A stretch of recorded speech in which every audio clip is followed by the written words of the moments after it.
태호는 너랑 살면 더 망가져. 나가. 시어머니는 그 말을 하고 돌아섰다. 뒷모습이 차가웠다. 정은은 거실 한가운데 서 있었다. 손에는 급하게 챙긴 캐리어 손잡이가 들려 있었다. 3살배기 딸 수연이가 엄마 다리에 매달려 울었다. 무슨 상황인지도 모르면서 그냥 무서워서 울었다. 어머니, 제가 뭘 잘못했는지 말씀이라도. 할 말 없어. 시어머니가 끊었다. 고개도 안 돌렸다. 정은은 남편을 찾았다. 태호는 방에 있었다. 문이 열려 있었는데도 나오지 않았다. 정은이 들어가자 태호는 창밖을 보고 있었다. 테이블 위에 이혼 서류가 놓여 있었다. 이미 태호 도장이 찍혀 있었다. 여보, 이게 무슨... 미안해. 그 말뿐이었다. 설명도 없었다. 눈도 안 마주쳤다. 정은은 한참을 서 있다가 물었다. 나한테 왜 이래? 내가 뭘 잘못했는데? 태호가 대답 대신 서류를 밀었다. 여기 도장 찍으라는 뜻이었다. 정은은 찍지 않았다. 서류를 들고 나와서 시어머니 앞에 섰다. 이유를 알아야 도장을 찍죠. 시어머니가 처음으로 돌아봤다. 눈이 차가웠다. 내가 있으니까 태호가 정신을 못 차려. 내가 없어야 이 집이 살아. 정은은 할 말을 잃었다. 내 잘못이라고. 내가 없어야 이 집이 산다고. 7년을 살았다. 시부모 챙기고 남편 뒷바라지하고 아이 낳고 키웠다. 부족한 게 있었으면 말을 해줬어야지. 왜 갑자기 나가라는 건데. 어머니, 저는 짐 싸. 시어머니가 끊었다. 더 들을 생각이 없다는 얼굴이었다. 정은은 방으로 돌아갔다. 손이 떨렸다. 뭘 챙겨야 하는지 모르겠어서 눈에 보이는 것만 가방에 넣었다. 수연이 옷, 기저귀, 인형 하나. 정은 자신의 것은 거의 안 챙겼다. 챙길 여유가 없었다. 현관에서 신발을 신는데 시어머니가 등 뒤에서 말했다. 다신 이 집 근처에도 오지 마. 정은은 대답하지 않았다. 수연이 손을 잡고 문을 나섰다. 문이 닫히는 소리가 등 뒤에서 들렸다. 쿵. 그 소리가 오래 남았다. 그날 이후 정은은 다시는 그 집을 돌아보지 않았다. 10년이 지났다. 정은은 지금 인테리어 회사를 운영한다. 직원 4명, 사무실 하나. 크진 않지만 전부 자기 손으로 일군 것이다. 처음엔 친정에 얹혀 살았다. 부모님이 받아주긴 했지만 이혼한 딸이 손녀까지 데리고 들어온 게 편할 리 없었다. 정은은 눈치가 보여서 방에만 있었다. 수연이가 울면 안아서 달래면서 같이 울었다. 그래도 가만히 있을 수는 없었다. 아이가 잠든 밤에 인테리어 기사 자격증 공부를 시작했다. 낮에는 아르바이트를 했다. 식당, 카페, 청소, 가리지 않았다. 1년 만에 자격증을 땄고 작은 업체에 취직했다. 월급은 적었지만 기술을 배웠다. 3년 차에 독립했다. 사무실이랄 것도 없이 원룸에서 시작했다. 혼자서 견적 내고, 혼자서 현장 나가고, 혼자서 시공했다. 수연이는 친정 부모님이 봐줬다. 미안했지만 그때는 그 방법밖에 없었다. 5년 차에 직원을 처음 뽑았다. 7년 차에 사무실을 얻었다. 지금은 직원이 4명이다. 규모가 큰 건 아니지만 단골 거래처가 있고 입소문도 있다. 정은의 이름이 업계에서 조금씩 알려지기 시작했다. 수연이도 컸다. 어느새 고등학생이다. 아빠 얼굴도 기억 못하고 시댁이 있었는지도 모른다. 정은은 일부러 말하지 않았다. 알아서 뭐 하겠나 싶었다. 잘 살고 있다. 정은은 그렇게 믿고 있다. 그런데 어느 날 모르는 번호로 전화가 온다. 여보세요? 혹시 박말순 씨 보호자 되시는 분 맞으시죠? 정은의 손이 멈췄다. 박말순. 10년 만에 듣는 이름이었다. 전 보호자 아닌데요. 아, 죄송합니다. 그런데 환자분 연락처에 이 번호밖에 없어서요. 아드님 연락처로도 계속 전화했는데 안 받으셔서. 정은은 웃음이 났다. 아드님. 그 사람은 10년 전에도 전화를 안 받았다. 저는 전 며느리입니다. 이혼했어요. 아. 전화기 너머에서 간호사가 잠깐 멈칫하는 게 느껴졌다. 죄송합니다. 그런데 환자분이 지금 보호자가 없으면 치료 진행이 어려운 상황이라서요. 혹시 다른 연락처를 아시면. 정은은 대답하지 않았다. 모른다고 하면 끝이다. 나랑 상관없는 사람이에요. 그렇게 말하면 된다. 그런데 입이 안 떨어졌다. 지금 어디 병원이에요? 간호사가 주소를 알려줬다. 정은은 메모를 하면서도 왜 내가 이걸 적고 있나 싶었다. 전화를 끊고 한참을 앉아 있었다. 가면 안 된다. 10년 전에 끝난 인연이다. 그 사람들이 나한테 해준 게 뭔데? 내가 왜 가야 하는데? 그런데 자꾸 전화기를 받다. 결국 정은은 일어섰다. 가방을 챙기면서 자신에게 말했다. 그냥 얼굴만 보고 온다. 상태가 어떤지만 확인하고 다른 보호자 찾으라고 하고 나오면 된다. 그뿐이다. 병원으로 향하는 차 안에서 정은은 10년 전 그 소리를 떠올렸다. 쿵.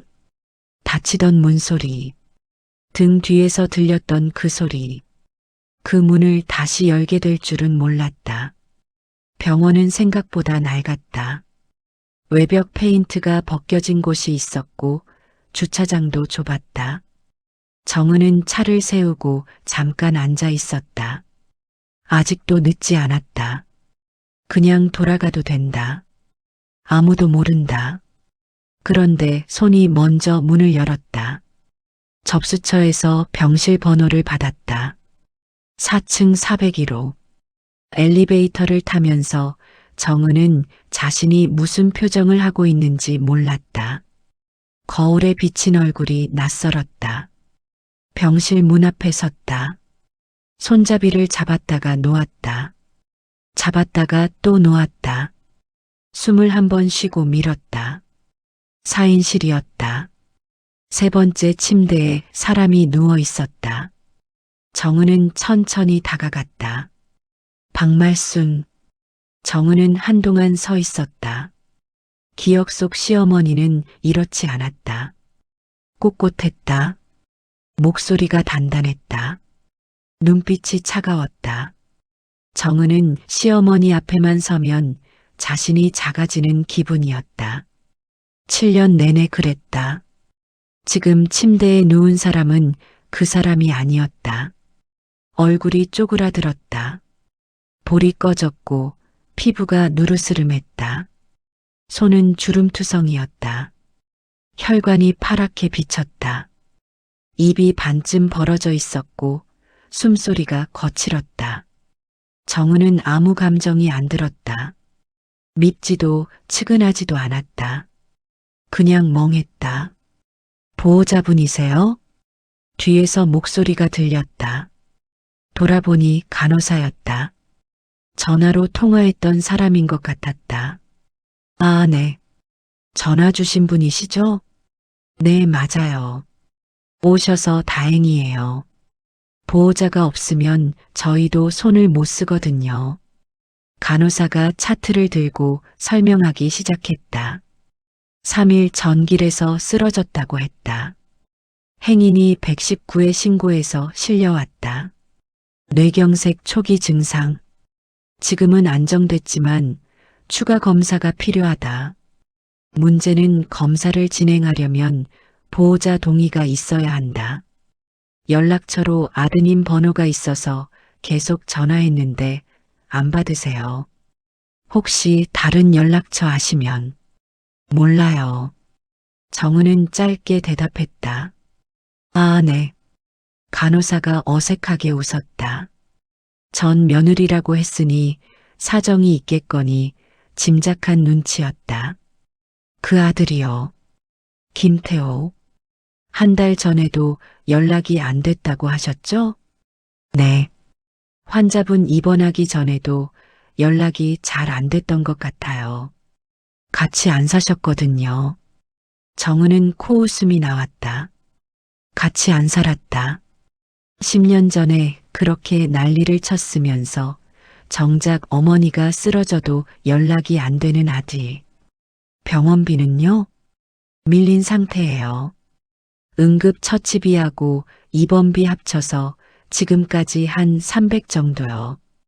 여기서 추가 검사하고 치료 들어가면 더 나올 거고요. 300만 원. 정은은 계산을 했다. 지금 회사 통장에 그 정도는 있다. 그런데 그게 문제가 아니었다. 제가 왜 이 돈을 내야 하죠? 정은은 자신도 모르게 말했다. 간호사가 당황한 얼굴이 됐다. 아, 그게. 저도 사정은 모르지만 지금 보호자가 안 계시니까. 전 며느리예요. 이혼한 지 10년 됐어요. 법적으로 저는 보호자가 아니에요. 간호사는 대답하지 못했다. 정은도 더 말하지 않았다. 침대로 다시 시선을 돌렸다. 시어머니는 여전히 누워 있었다. 눈을 감고 있어서 깨어 있는지 자는 건지 알 수 없었다. 의식은 있으신 거예요? 네, 있으세요. 근데 많이 처지셔서 말씀도 잘 안 하시고요.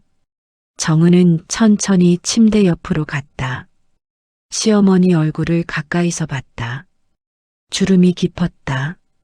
10년 사이에 이렇게 늙었구나. 그때는 60 중반이었으니 지금은 70 중반이다. 사람이 많이 변했다. 볼에 검버섯이 있었다. 입술이 갈라져 있었다. 손톱이 길었다. 잘라줄 사람이 없었던 거다. 문득 시어머니의 눈이 떠졌다. 정은과 눈이 마주쳤다. 시어머니의 눈동자가 흔들렸다.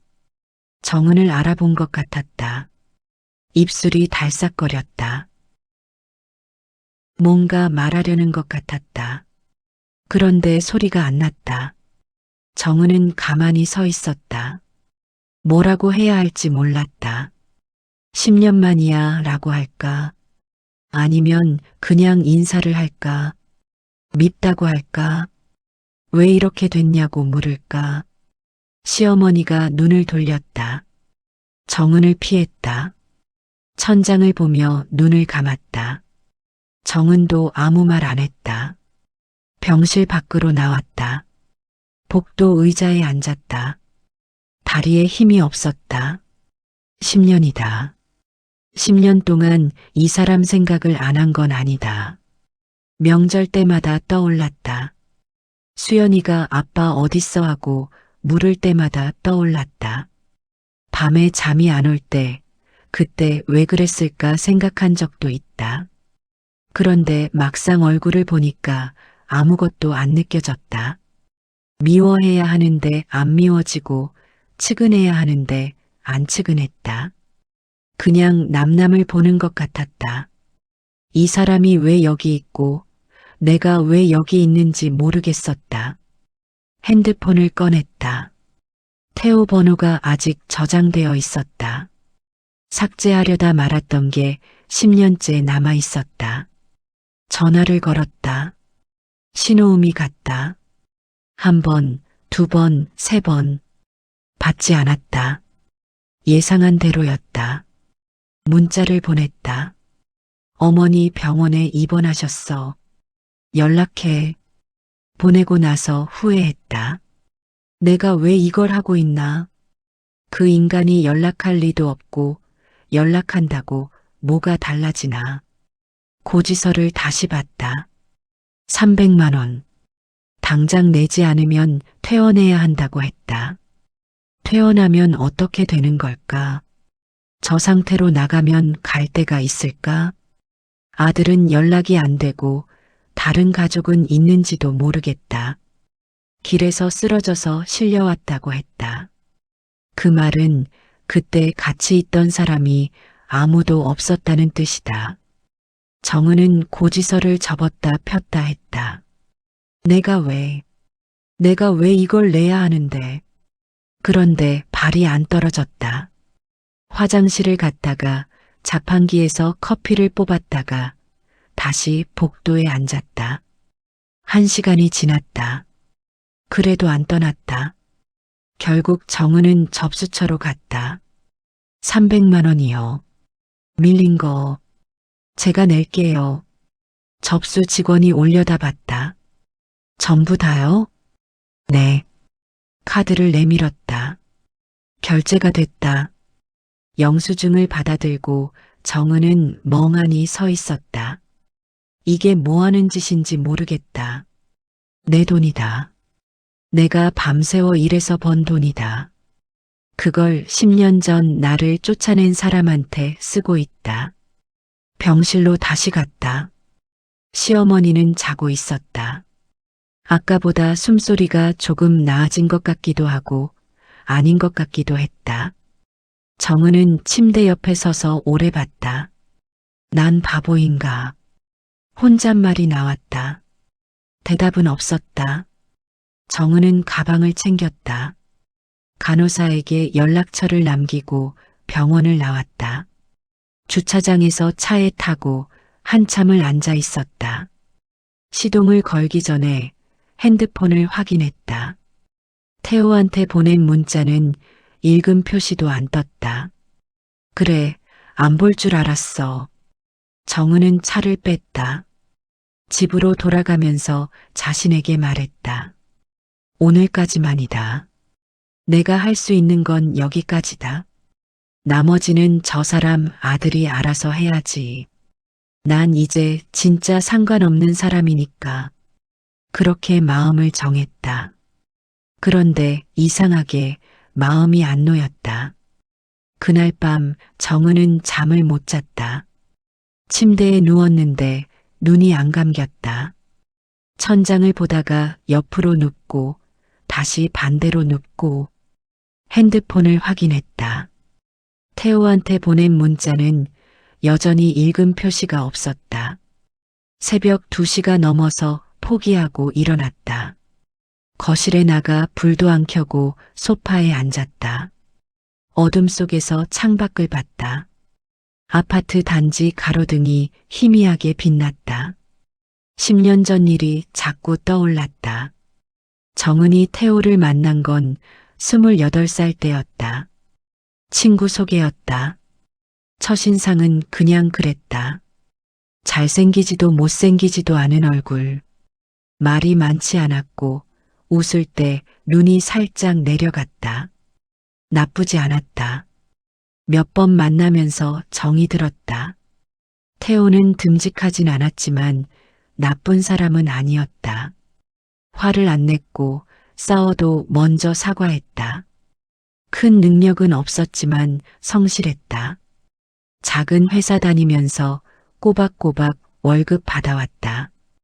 1년 사귀고 결혼했다. 문제는 시어머니였다. 처음 인사하러 갔을 때부터 느낌이 안 좋았다. 시어머니는 정은을 위아래로 훑어봤다. 뭘 하는 집안이냐? 부모님은 뭘 하시냐? 형제는 몇이냐? 질문이라기보다 신문 같았다. 정은 집은 평범했다. 아버지는 작은 공장에서 일했고 어머니는 가정주부였다. 부자도 아니고 가난하지도 않은 그냥 보통 집안이었다. 시어머니는 그게 마음에 안 드는 눈치였다. 우리 태호가 아까운데. 나중에 태호한테 전해 들은 말이었다. 태호는 어머니가 원래 그래. 신경 쓰지 말라고 했다. 정은은 신경을 안 쓰려고 했지만 잊히지 않았다. 결혼 후에도 시어머니는 그랬다. 명절마다 트집을 잡았다. 음식이 짜다, 청소가 덜 됐다. 애는 언제 나을 거냐. 정은은 맞장구 치면서 버텼다. 그게 며느리 도리라고 생각했다. 수연이가 태어나고 조금 나아질 줄 알았다. 아니었다. 시어머니는 손녀를 예뻐하긴 했지만 정은한테는 여전히 차가웠다. 애 엄마가 그것도 못해? 수연이가 감기에 걸렸을 때 들은 말이었다. 정은은 밤새 아이 간호하고 지쳐 있었는데 시어머니 눈에는 부족해 보였던 거다. 그래도 버텼다. 결혼이란 게 그런 거라고 생각했다. 내 맘에 안 드는 사람도 가족이니까 참고 사는 거라고. 정은은 어려서부터 그렇게 배웠다. 문제가 생긴 건 결혼 6년 차였다. 태호가 이상해졌다. 야근이 갑자기 늘었다. 월급날인데 통장에 돈이 안 들어올 때가 생겼다. 물으면 회사가 좀 어려워서 밀렸어라고 했다. 정은은 믿었다. 남편이니까 믿어야 한다고 생각했다. 그러다 어느 날 모르는 번호로 전화가 왔다. 거기 김태호 씨 댁이죠? 남자 목소리였다. 어눌하면서도 은근히 협박조였다. 남편분이 저희한테 돈을 좀 빌려가셨는데 연락이 안 돼서요. 대신 받아도 되겠죠? 정은은 무슨 말인지 몰랐다. 끊고 나서 태호한테 물었다. 태호는 대답을 안 했다. 그날 밤 둘이 싸웠다. 정은이 태어나서 처음으로 남편한테 소리를 질렀다. 돈을 빌렸으면 빌렸다고 말을 해야지. 태호가 처음으로 실토했다. 도박이었다. 친구 따라 몇 번 갔다가 빠졌다. 처음엔 소소하게 땄는데 어느 순간부터 잃기 시작했다. 잃은 걸 만회하려고 더 걸었고 그러다 보니 빚이 됐다. 얼마냐고 물었다. 태호가 고개를 숙였다. 4천만 원. 정은은 아무 말도 못했다. 그 돈이 어디 있어? 없다. 어떻게 갚을 건데? 모르겠다. 왜 진작 말 안 했어? 미안해. 미안해. 그 말밖에 없었다. 정은은 친정에 손을 벌렸다. 부모님이 노후 자금으로 모아둔 돈 중 일부를 빌렸다. 2천만 원. 나머지 2천은 적금 깨고 보험 해지해서 마련했다. 빚을 다 갚았다. 태호는 다시는 안 그러겠다고 했다. 정은은 믿었다. 아니, 믿고 싶었다. 그런데 1년도 안 돼서 또 터졌다. 이번엔 금액이 달랐다. 4억이요. 시어머니 앞에서 태호가 말했다. 정은은 옆에 앉아 있었다. 숫자가 귀에 안 들어왔다. 4억? 4천만 원도 아니고. 시어머니 얼굴이 하얘졌다. 이 미친놈이 진짜. 시어머니가 태어나서 처음 그런 말을 하는 걸 봤다. 태호는 고개를 숙이고 있었다. 정은은 아무 말도 못했다. 할 말이 없었다. 그날 이후 집안이 뒤집어졌다. 빚쟁이들이 찾아오기 시작했다. 처음엔 전화로, 그 다음엔 집 앞으로. 정은이 수연이 데리고 외출하려는데 남자 둘이 서 있었다. 사모님, 저희 좀 봅시다. 정은은 수연이 안고 뛰었다. 심장이 터질 것 같았다. 태호는 점점 사라졌다. 집에 안 들어오는 날이 많았다. 어디 있냐고 물으면 좀 피해 다녀야 해라고만 했다. 정은은 혼자 집을 지켰다. 초인종이 울릴 때마다 가슴이 철렁했다. 그러던 어느 날 시어머니가 정은을 불렀다. 정은아, 앉아. 시어머니 얼굴이 평소와 달랐다. 차갑긴 했는데 뭔가 더 굳어 있었다. 정은은 불안한 마음으로 앉았다. 너 친정으로 가라. 이혼해. 정은은 귀를 의심했다. 네, 갑자기 무슨, 갑자기가 아니야. 생각 많이 했어. 시어머니가 테이블 위에 서류를 올렸다. 이혼 서류였다. 이미 태호 도장이 찍혀 있었다. 태호가, 이거 알아요? 걔가 찍은 거야. 정은은 머리가 하얘졌다. 남편이 먼저 도장을 찍었다고? 한마디 상의도 없이?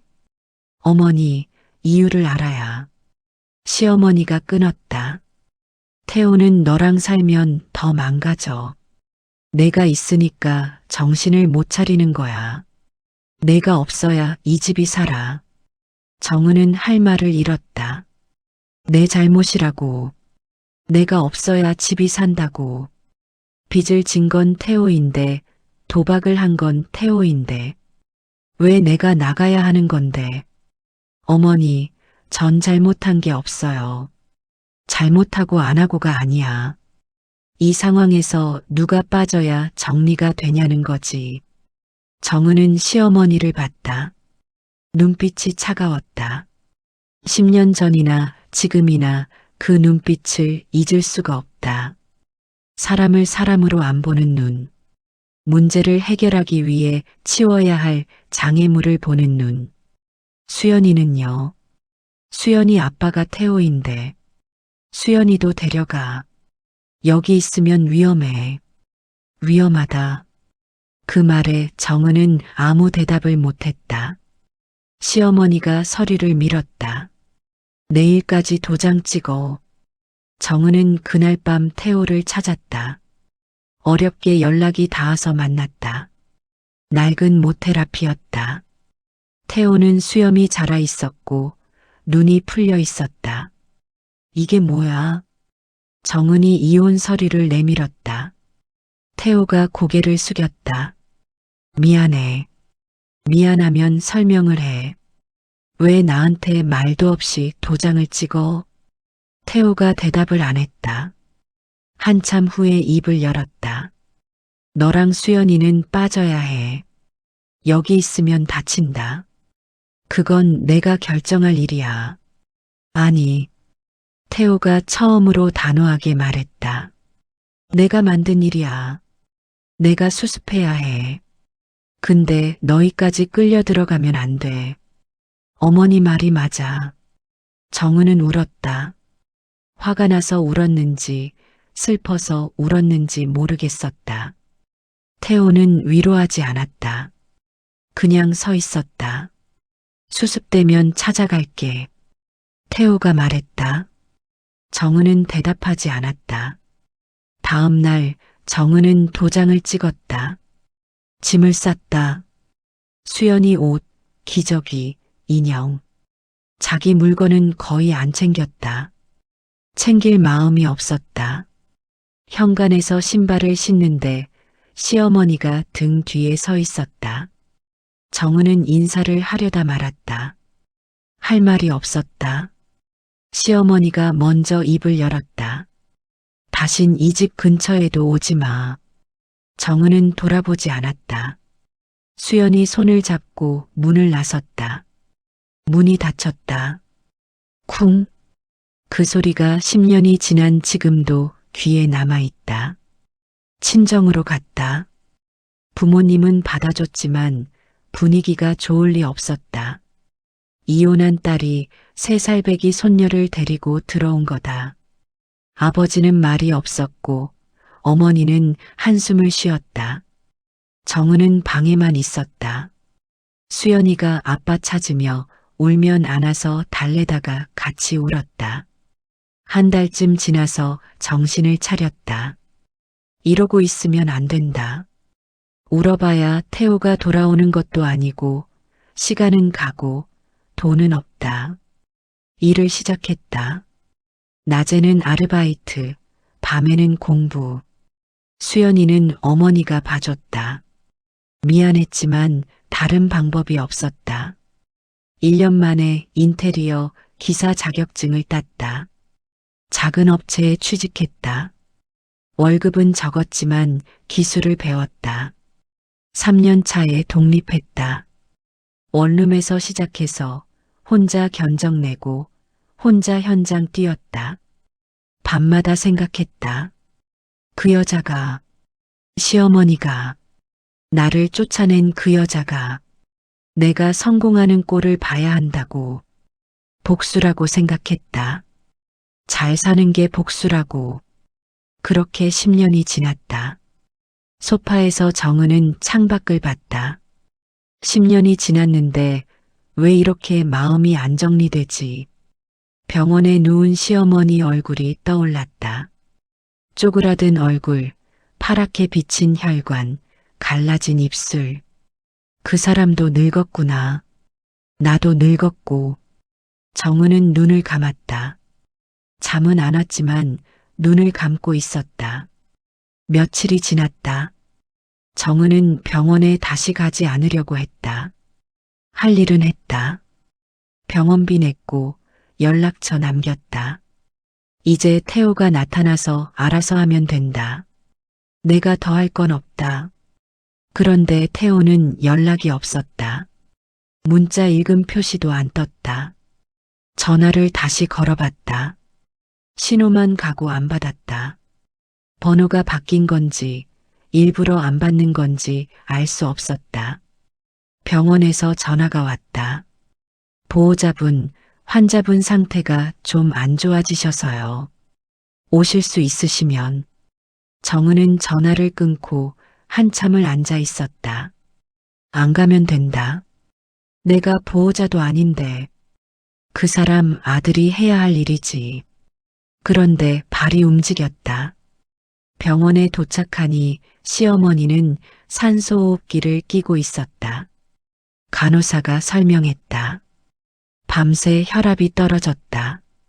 지금은 안정됐지만 나이가 있어서 주의가 필요하다. 보호자가 옆에 있어야 하는데 혼자 계시니까 신경이 쓰인다고. 정은은 침대 옆 의자에 앉았다. 시어머니는 눈을 감고 있었다. 숨소리가 거칠었다. 환자분 짐이 저쪽에 있어요. 입원할 때 가지고 오신 거요. 정리 좀 해주시면 감사하겠습니다. 간호사가 구석에 있는 낡은 가방을 가리켰다. 정은은 고개를 끄덕였다. 간호사가 나가고 정은은 가방을 열었다. 안에는 별거 없었다. 낡은 옷 몇 벌, 수건, 치약, 칫솔. 그리고 서류 봉투 하나. 정은은 서류 봉투를 꺼냈다. 묵직했다. 뭐가 들었나 싶어 열었다. 서류 몇 장이 나왔다. 첫 장은 차용증이었다. 차용 금액 금 4억 원. 정은은 눈을 비볐다. 10년 전 숫자였다. 태호가 진 빚. 그 밑에 각서가 있었다. 정은은 천천히 읽었다. 본 각서는 채무자 김태호의 채무 정리에 관한 합의 사항을 명시함. 채권자는 담보로 제공된 부동산에 대한 권리를 인정하며 채무자의 가족 중 아래 명시된 인원에 대해서는 어떠한 접촉도 하지 않을 것을 약속함. 아래에 이름이 2개 적혀 있었다. 한정은, 김수연. 정은의 손이 떨렸다. 읽었다. 다시 읽었다. 3번째 읽었다. 담보로 제공된 부동산. 그게 뭐지? 시어머니 집이었나?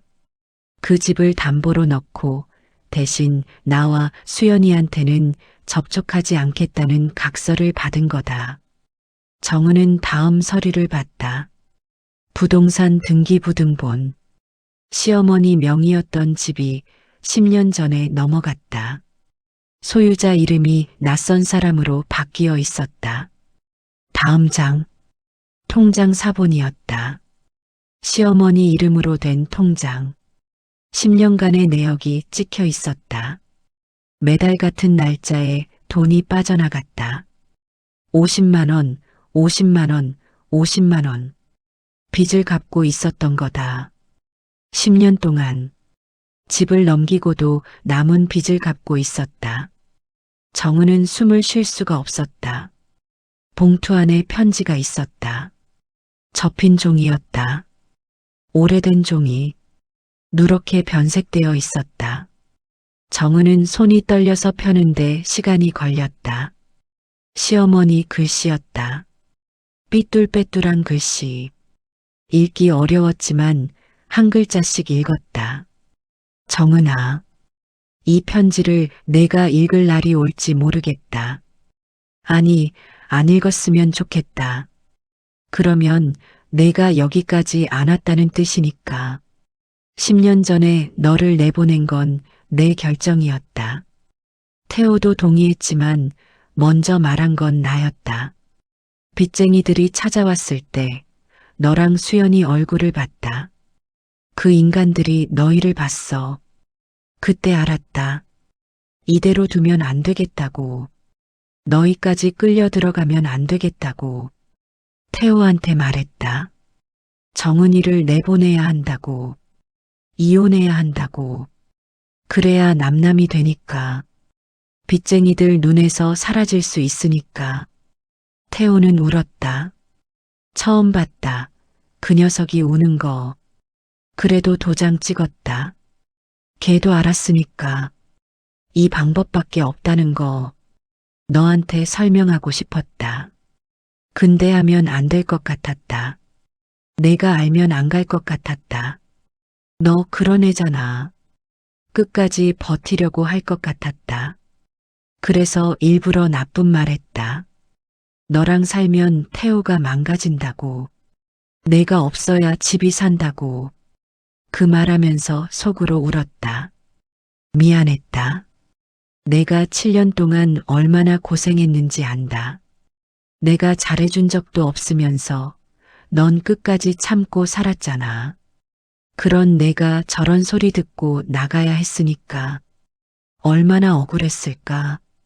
미안해서 연락을 못했다. 내가 잘 산다는 소문은 들었다. 회사 차렸다고. 수연이도 잘 크고 있다고. 다행이라고 생각했다. 그래, 잘 됐다고. 내가 한 선택이 틀리지 않았다고. 근데 연락은 못했다. 내 인생에 내가 다시 나타나면 또 짐이 될 것 같았다. 내가 힘들게 쌓아온 거 내가 망칠 것 같았다. 그래서 그냥 멀리서 봤다. 그것도 자격이 없지만 태호는 수습이 안 됐다. 그 녀석 결국 도망갔다. 한 달 전에 연락 끊겼다. 어디 있는지도 모르겠다. 내 속도 모르고 그 녀석은 또 도망친 거야. 이 편지는 내가 죽으면 태워달라고 하려고 썼다. 근데 용기가 안 나서 그냥 여기 넣어둔다. 내가 이걸 읽고 있다면 아마 내가 많이 안 좋은 상태겠지. 정은아, 미안하다. 그 말밖에 할 게 없다. 잘 살아라. 수연이도 예쁘게 키워라. 넌 좋은 엄마야. 나보다 훨씬. 말순. 정은은 편지를 다 읽고도 한참을 앉아 있었다. 손이 떨렸다. 눈앞이 흐려졌다. 글자가 번졌다. 쫓아낸 게 아니었다. 빼돌린 거였다. 빚쟁이들 눈에서 지우려고, 나와 수연이를 보호하려고 일부러 악역을 한 거였다. 정은은 편지를 쥔 채 울었다. 소리가 안 났다. 목이 막혀서 소리가 안 났다. 어깨만 떨렸다.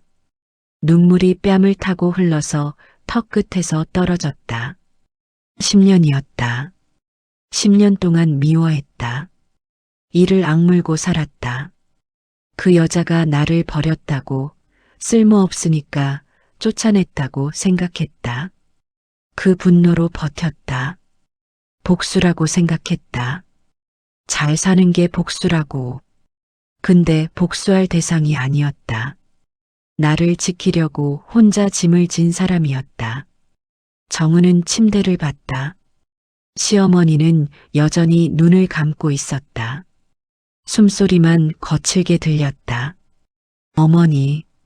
정은이 불렀다. 대답이 없었다. 어머니, 왜 말을 안 했어요? 목소리가 갈라졌다.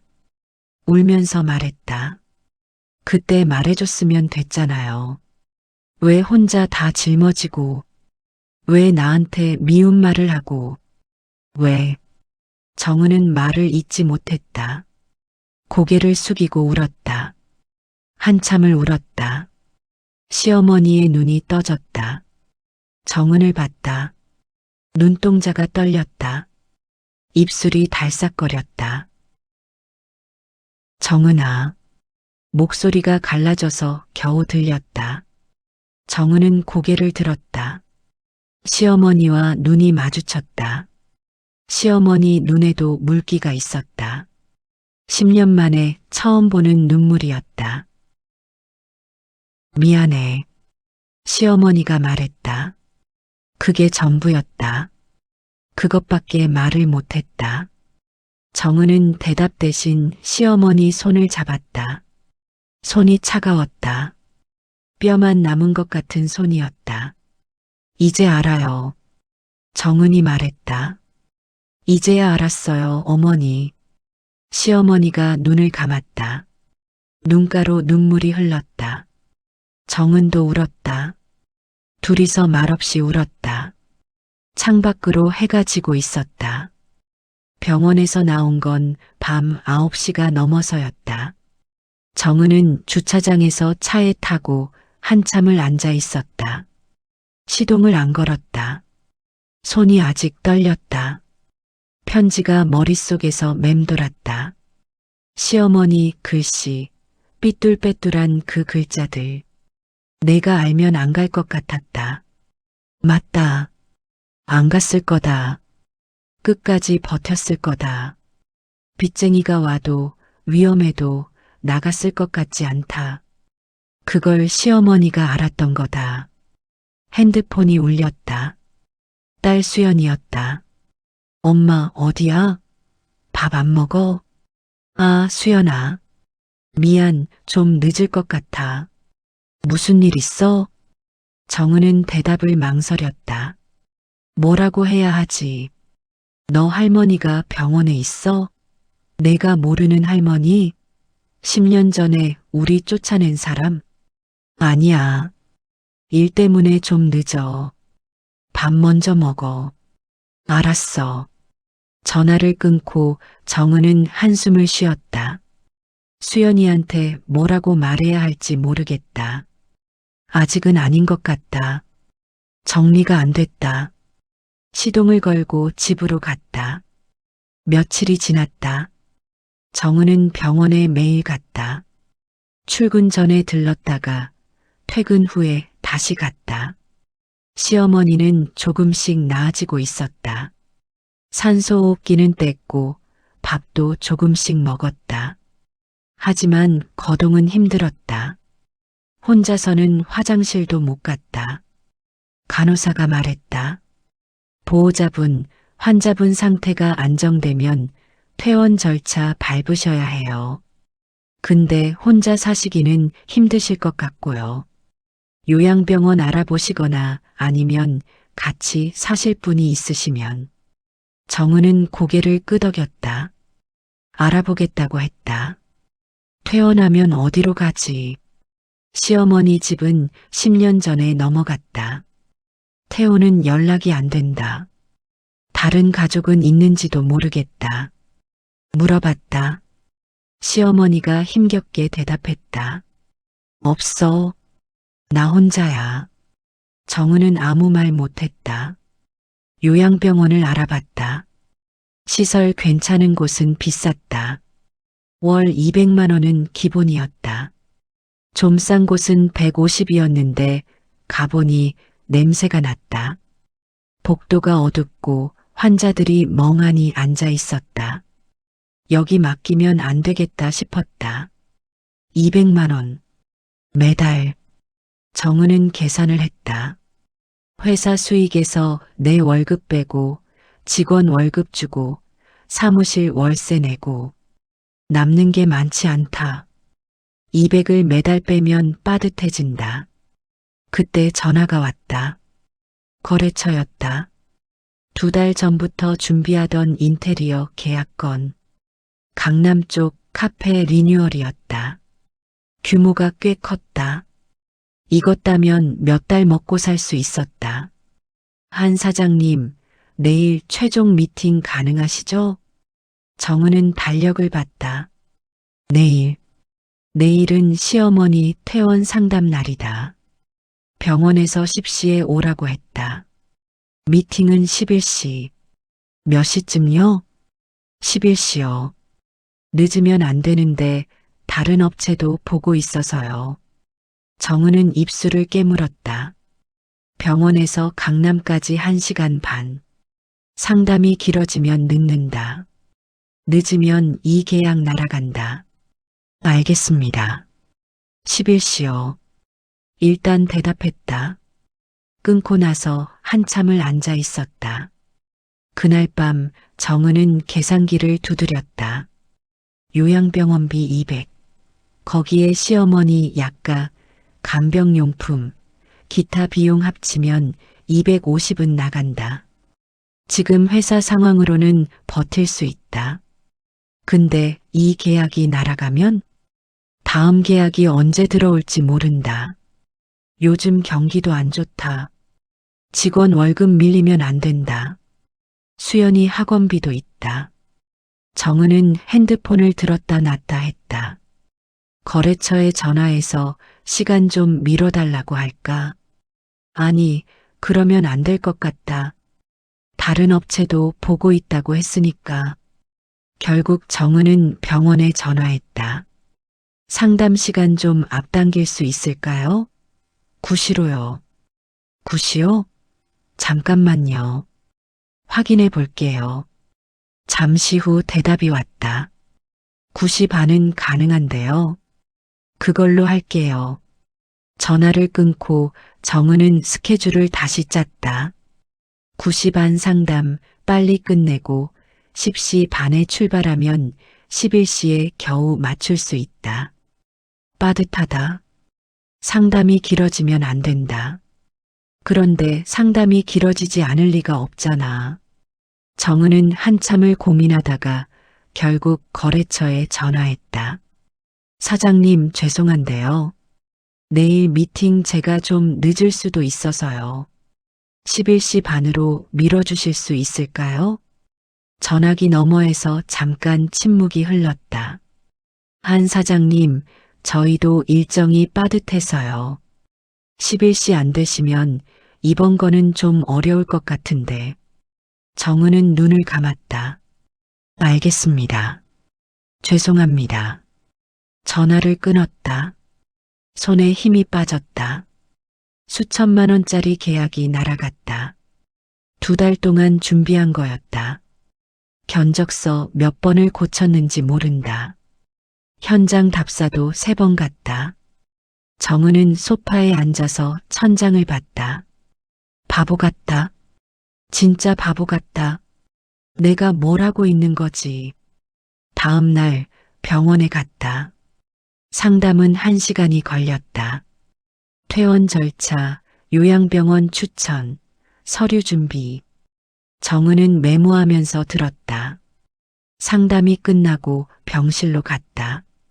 시어머니는 침대에 앉아 있었다. 등을 기대고 창밖을 보고 있었다. 정은이 들어오는 소리에 고개를 돌렸다. 왔어. 네. 정은은 옆에 앉았다. 뭐라고 말해야 할지 몰랐다. 시어머니가 먼저 입을 열었다. 너 요즘 많이 바쁘지? 좀요. 일 때문에 바쁜 거 아니야? 정은은 대답을 안 했다. 시어머니가 한숨을 쉬었다. 나 때문에 일 못하고 있는 거지. 알아. 그런 거 아니에요. 아니긴. 내 표정에 다 써 있어. 정은은 고개를 숙였다. 숨길 수가 없다. 시어머니가 말했다. 나 요양원 가면 돼. 싼 데 있잖아. 거기 가면 내가 돈 많이 안 들여도 되고. 그런데 가시면 안 돼요. 왜 안 돼? 나 혼자 살던 사람이야. 어디서든 살아. 정은은 시어머니를 봤다. 시어머니는 창밖을 보고 있었다. 눈가에 주름이 깊었다. 어머니, 응, 저희 집에 가시죠. 시어머니가 천천히 고개를 돌렸다. 정은을 봤다. 뭐, 저희 집에요. 같이 사시죠. 시어머니가 한참을 말없이 봤다. 무슨 소리야? 내가 왜 나를 데려가? 그냥요. 그냥이 어딨어.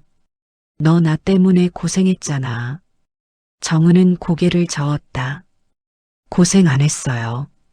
제가 잘못 알고 있었던 거예요. 시어머니가 입술을 깨물었다. 눈이 젖어들었다. 나 자격 없어. 너한테 그런 소리 들을 자격 없어. 자격은 제가 정해요. 정은이 말했다. 시어머니가 고개를 숙였다. 어깨가 떨렸다. 정은은 시어머니 손을 잡았다. 차가운 손이었다. 뼈만 남은 것 같은 손. 어머니, 이제 저한테 오세요. 시어머니가 대답을 못했다. 고개를 숙인 채 울었다. 퇴원은 일주일 뒤였다. 정은은 집을 정리했다. 작은 방을 비웠다. 원래 창고처럼 쓰던 방이었는데 짐을 빼고 침대를 놨다. 작았지만 햇볕이 잘 들었다. 수연이한테 말해야 했다. 저녁 먹고 거실에 앉았다. 수연이는 핸드폰을 보고 있었다. 수연아, 응, 할머니 한 분이 우리 집에 오실 거야. 수연이가 핸드폰에서 눈을 뗐다. 할머니? 누구? 정은은 잠깐 망설였다. 아빠 쪽 할머니. 수연이 표정이 굳었다. 아빠? 그 아빠? 응. 그 사람들이 우리 버린 거 아니었어? 정은은 가슴이 찔렸다. 수연이는 다 알고 있었다. 말 안 해도 느끼고 있었던 거다. 그런 줄 알았어. 근데 아니었어. 뭐가 아니었는데? 정은은 어떻게 설명해야 할지 몰랐다. 10년 전 일을 지금 어떻게 말하지? 그때 사정이 있었어. 할머니가 우리 지키려고 일부러 내보낸 거였어. 수연이가 정은을 봤다. 믿기 어렵다는 얼굴이었다. 진짜? 응. 엄마도 며칠 전에 알았어. 수연이는 한참을 말없이 있었다. 그러다 물었다. 그 할머니가 우리 집에 온다고? 응. 엄마가 모시고 싶은 거야? 정은은 고개를 끄덕였다. 응. 엄마가 그러고 싶어? 수연이가 한참을 생각하더니 말했다. 엄마가 그러고 싶으면 그래. 정은은 눈물이 날 뻔했다. 참았다. 고마워. 퇴원날 정은은 시어머니를 부축해서 차에 태웠다. 시어머니는 말이 없었다. 창밖만 봤다. 집에 도착했다. 현관문을 열었다. 수연이가 거실에 서 있었다. 시어머니가 수연이를 봤다. 멈칫했다. 수연이는 3살 때 모습이 아니었다. 17살.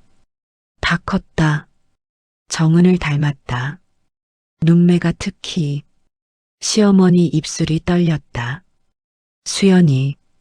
구나. 수연이가 고개를 끄덕였다. 뭐라고 해야 할지 모르는 얼굴이었다. 많이 컸네. 시어머니가 말했다. 목소리가 갈라졌다. 수연이는 대답을 안 했다. 어색하게 서 있었다.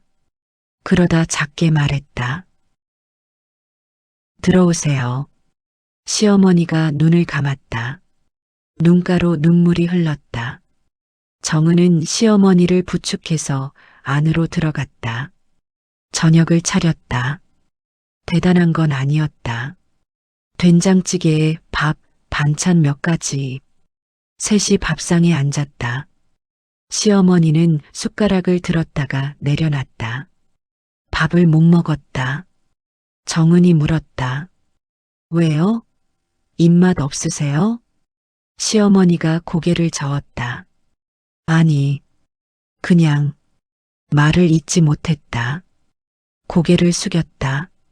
정은은 기다렸다. 시어머니가 한참 만에 입을 열었다. 꿈인 줄 알았어. 네, 너랑 수연이랑 밥 먹는 거. 이런 날이 올 줄 몰랐어. 수연이가 시어머니를 봤다. 정은도 봤다. 시어머니가 말을 이었다. 고맙다. 이렇게 받아줘서. 정은은 대답 대신 반찬을 하나 집어서 시어머니 앞에 놨다. 드세요. 시어머니가 고개를 끄덕였다. 숟가락을 들었다. 밥 한 술을 떴다. 정은도 밥을 먹었다.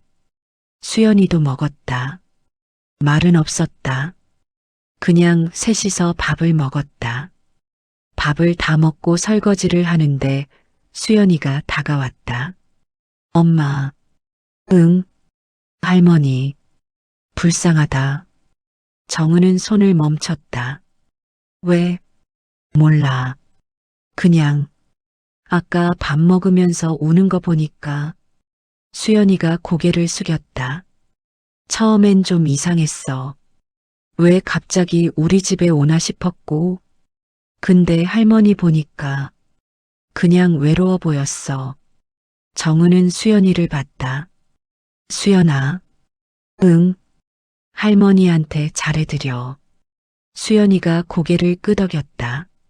알았어. 밤이 됐다. 시어머니는 작은 방에 누웠다. 정은이 이불을 덮어주고 나오려는데 시어머니가 손을 잡았다. 정은아. 네. 미안해. 또 그 말이었다. 정은은 웃었다. 이제 그 말 그만하세요. 아니, 평생 해도 모자라. 정은은 시어머니 손을 잡았다. 어머니, 이제 됐어요. 진짜로. 시어머니가 눈을 감았다. 눈가에 물기가 맺혔다. 정은은 손을 놓지 않았다. 시어머니가 잠들 때까지 옆에 앉아 있었다. 거실로 나왔다. 창밖을 봤다. 아파트 단지 불빛이 보였다. 10년 전에도 이런 밤이 있었다. 쫓겨나던 날 밤. 친정집에서 울던 밤. 그때는 다시는 그 사람들 볼 일 없다고 생각했다. 그런데 사람 일은 모르는 거다. 정은은 핸드폰을 봤다. 태호한테 보낸 문자는 여전히 읽은 표시가 없었다. 태호? 그 인간은 어디서 뭘 하고 있을까? 소문은 들었다. 지방 어딘가에서 일용직을 한다고. 빚 갚느라 힘들게 산다고. 정은은 찾지 않았다. 찾을 마음도 없었다. 용서할 마음도 없었다. 시어머니를 받아들인 거랑 태호를 용서하는 건 다른 문제다. 정은은 핸드폰을 내려놨다. 작은 방 문을 살짝 열었다. 시어머니는 자고 있었다. 숨소리가 고르게 들렸다. 정은은 문을 닫지 않고 서 있었다. 이게 맞는 건지 모르겠다. 내가 잘하고 있는 건지 모르겠다. 그래도 오늘은 됐다. 오늘은 이만하면 됐다. 정은은 방으로 들어갔다. 침대에 누웠다. 오랜만에 편하게 잠이 들었다. 며칠 뒤 아침, 정은이 출근 준비를 하는데 시어머니가 부엌에 서 있었다. 어머니, 뭐 하세요? 아침. 시어머니가 국을 끓이고 있었다. 된장국이었다. 제가 할게요. 아직 몸이. 괜찮아. 이 정도는 해야지. 시어머니가 국을 저었다. 정은은 가만히 봤다. 수연이가 나왔다. 부엌을 보더니 눈을 동그랗게 떴다. 할머니가 밥해요? 응. 앉아. 셋이 밥상에 앉았다. 된장국 김이 올라왔다. 정은이 한술 떴다. 익숙한 맛이었다. 어디서 먹어본 맛. 아, 결혼하고 처음 시댁에 갔을 때 시어머니가 끓여줬던 국. 정은은 숟가락을 멈췄다. 어머니, 응, 맛있어요. 시어머니가 대답 대신 국을 한술 떴다. 수연이가 말했다. 진짜 맛있다. 시어머니 입꼬리가 살짝 올라갔다. 웃은 건지 아닌지 모를 정도로 작은 움직임이었다. 정은은 밥을 먹었다. 수연이도 먹었다. 말은 없었다. 그냥 셋이서 아침을 먹었다. 창밖으로 햇살이 들어왔다.